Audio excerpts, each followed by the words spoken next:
Reddit, should the USA place a fat tax on sugary drinks and junk food to combat obesity, why or why not? We have a sugar tax in San Francisco. I work for a soda company and we expected our sugar-free sales to rise, but we found out people actually don't care about paying 5 cents more for what they want. This could have to do with the demographic of SF and might not hold the same across the country. We have this in the UK, it seems to be working. Nevertheless, the fall in the amount of sugar consumed through soft drinks is bigger than the slight rise in sugar consumption through these foods.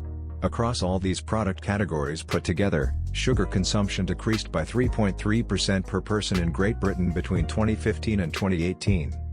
It's also made drinks makers put less sugar in their products to avoid the tax, which is also a win in my eyes. Edit. Apparently it's doing well in Mexico too. I hate the taste of aspartame. I rather drink water or find something with real sugar. Usually it's the latter. This is actually already a thing in Philadelphia, minus the junk food. It's extremely unpopular here. I read that sales dropped 50% in the city while it raised sales outside of it over 40%. Making this a national policy would cause a lot of upset. Edit. I feel compelled to add, since this keeps coming up, that I do support the idea behind taxing unhealthy foods. Obviously something needs to be done about the obesity rates and health issues going on in this country. However, I also feel like there are better ways to do it. Instead of increasing the cost of unhealthy foods, which as other commenters have said can have negative effects on the poor, although this seems to be under debate, why not try to decrease the cost and increase the variety of healthier food options? Why not increase education and awareness around healthy eating? Or why not pass regulations requiring junk foods to have less of the ingredients that make it junk? I feel like there are so many other alternatives that aren't guaranteed to piss people off. I think the money collected from the tax went to fund public schools as well. That was the idea. A lot of people are upset because there's something like $100M plus that's sitting there unspent. It was also supposed to go to community rebuilding projects, but they only put a few $100,000 into that so far, last I read. Yep, this from the Philadelphia Office of the Comptroller's report of the Philadelphia beverage tax revenue and expenditures. Through the first quarter of fiscal year 2019, the total revenue generated by the Philadelphia beverage tax is $137.0 million. The majority of Philadelphia beverage tax revenue, $101.2 million, has not yet been spent and remains in the general fund. Since the inception of the tax, $31.7 million or 23.2% of total revenue collected has been spent on pre-K, $3.5 million or 2.5% on community schools, and $605,431 or 0.4% on rebuild. Spending is listed as Philadelphia Parks and Recreation Special Projects, Rebuild Infamous. We all know how Americans reacted to a tea tax. If the tea drinking community got that fired up, imagine what the Mountain Dew drinking community would do. Gamers rise up. Oh, gamer revolt? I got this, guys. Hey, double XP on all games until the revolt's over. I have never been so offended by something that would 100% work on me. It's currently double XP weekend and ya boy has only stopped playing to go to the gym. I'd say nah, because there's a huge gray area. Oh, so definitely we're taxing butter.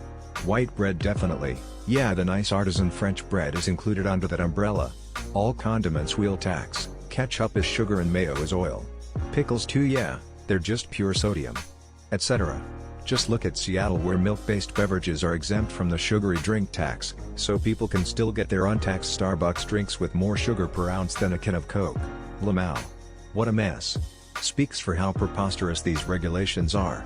They're regressive. They are taxes that are only effective to poor, working-class families.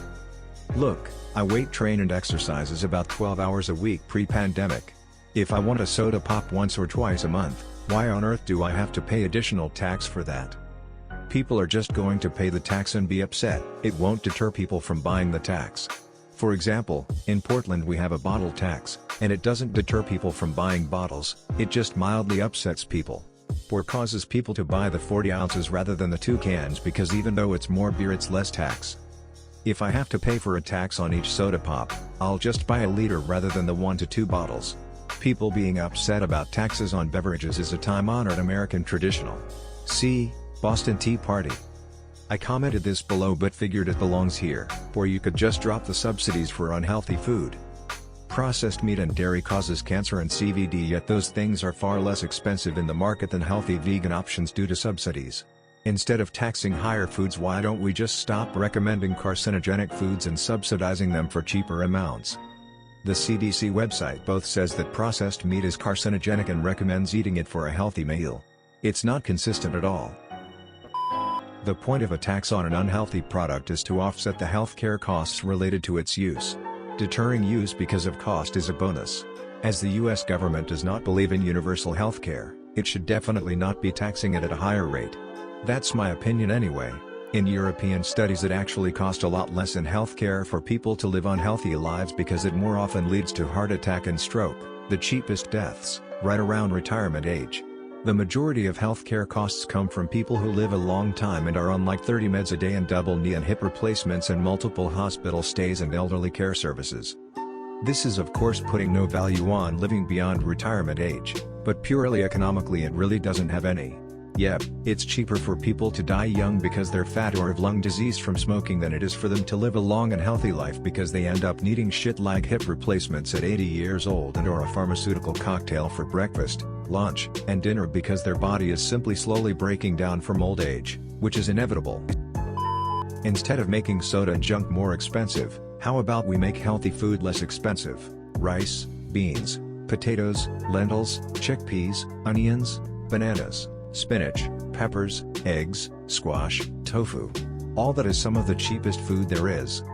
I think it's more that processed healthy food is more expensive than processed unhealthy food. If you're willing to do basic cooking, it's possible to eat very well and very cheaply. Yep. I never understood why people think junk food is cheap. It's not cheap, it's just fast to make. I could make myself food for 1.5 to 2 days for a single price of a kebab or a Big Mac kit. We don't have healthcare, so how's that going to combat obesity? People will still pay for shit that's bad for you. Look at cigarettes and alcohol. I'd be pissed if my mother, a diabetic because her pancreas crapped out, she's not obese, had to pay another tax on the soda she drinks when she has a low blood sugar. Agreed, except it's my little sis in this scenario.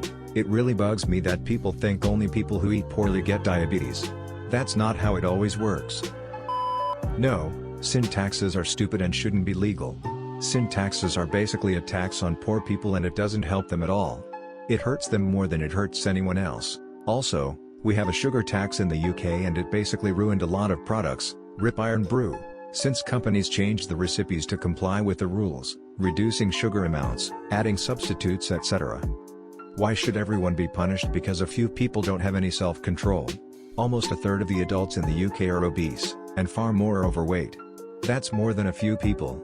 Obesity and obesity-related diseases are putting a huge strain on the NHS. That's the problem. Other people who make healthy choices have to pay for this 1/3 if adults with no self-control. What do you propose we do? Create a massive state that forces people to eat a certain way and exercise? How big does the state have to be to make this all work and be fair? Or should we just force healthy, productive adults to subsidize unhealthy and unproductive adults? No. That's called petty tyranny. There's this underlying idea that I've encountered a lot recently, in which any social problem needs to be solved via top-down legislation, usually at the federal level. Obesity and diet are a major issue, but I think there are probably better ways to bring about the change without jumping into the murky waters of banned legislation. Incentives, social change, supporting healthier food options, etc. etc. And it's shocking how many people support it today, all while claiming to support freedom.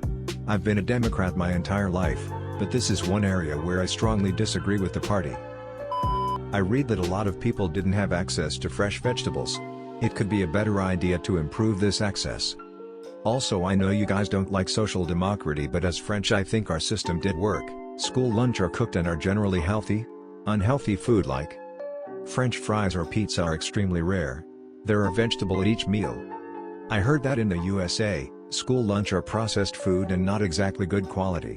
Maybe a French-like system would work to decrease obesity since we know it starts from a young age.